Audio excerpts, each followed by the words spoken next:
Hi hello నమస్తే welcome to my channel by channel కొత్తగా చూస్తున్నట్టయితే ముందుగా సబ్స్క్రైబ్ చేసుకోండి. అలాగే నేను చెప్పే సమాధానం అందరికీ షేర్ చేయండి బే.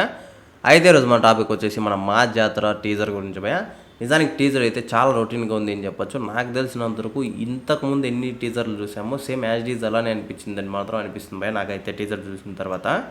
అంటే మన క్రాక్ సినిమా తీసుకోండి. మన క్రాక్ సినిమాలో మనకు పోలీసు మాదిరి కనిపిస్తాడు మన రవితేజ్ అన్న. అలాగే బ్యాక్గ్రౌండ్ అంటే ఆయనకు నచ్చినట్టుగా అయితే చూపిస్తారు. అలాగే ఇప్పుడు కూడా టీజర్లో కూడా ఆయన బ్యాక్గ్రౌండ్ ఏంది అది ఇది అని చెప్పేసి సేమ్ యాజ్ డీజ్ డైలాగులు పెట్టినట్టు అనిపించింది.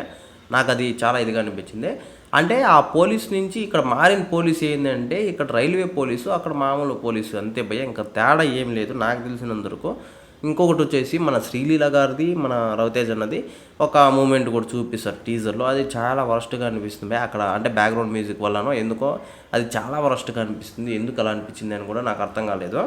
కాకపోతే ఇక్కడ ఒప్పుకోవాల్సిన విషయం ఏంటంటే మన రవితేజ్ అన్న యాక్టింగ్ కావచ్చు, ఆయన ఎనర్జీ కావచ్చు భయ్, ఎక్కడ కూడా అసలు కొంచెం కూడా తగ్గదని చెప్పొచ్చు. ఆయన ఎంత సిన్సియర్గా చేస్తాడో, అంటే ఆయనకి సరైన కథలు పడలేదు అని చెప్పొచ్చు, కానీ ఆయన సరైనవి ఎంచుకోలేదు అని చెప్పడంలో తప్పు ఉంది భయ. నిజంగానే నాకు అదే అనిపిస్తుంది. ఆయన చాలా వరకు కష్టపడడంలో మాత్రం చాలా ముందుకు ఉంటాడని చెప్పేసి నేను ఎంత అనుకుంటున్నాను.